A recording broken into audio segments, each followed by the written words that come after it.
Hello, welcome back to the channel.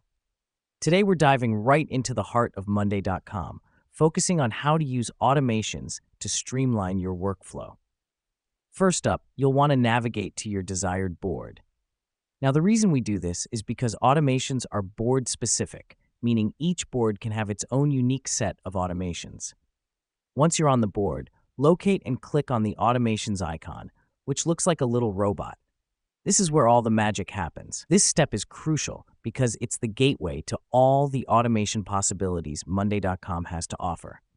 Now that we've done that, you'll see a list of popular automation recipes.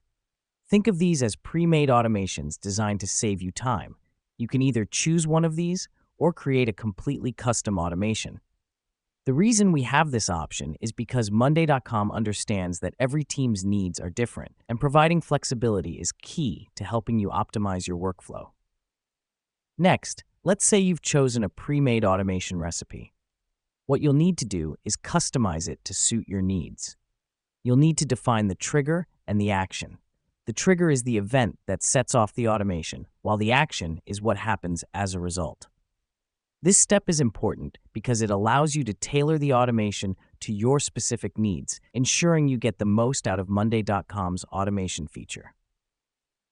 Now, let's say you want to create a custom automation. You'd click on Create New, define your trigger and action, just like with the pre-made automation. This helps us because it allows you to create automations that are unique to your workflow, giving you even more control and flexibility over your team's tasks and projects.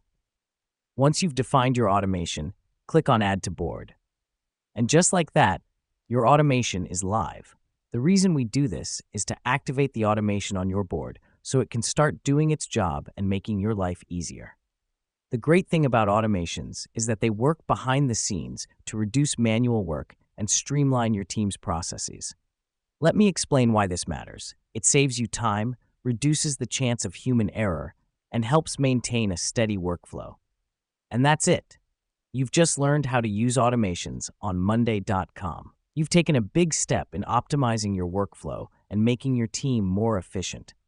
Remember, the key to successful automations lies in defining clear triggers and actions that align with your team's needs. So go ahead, start creating your own automations, and watch as Monday.com transforms the way you work.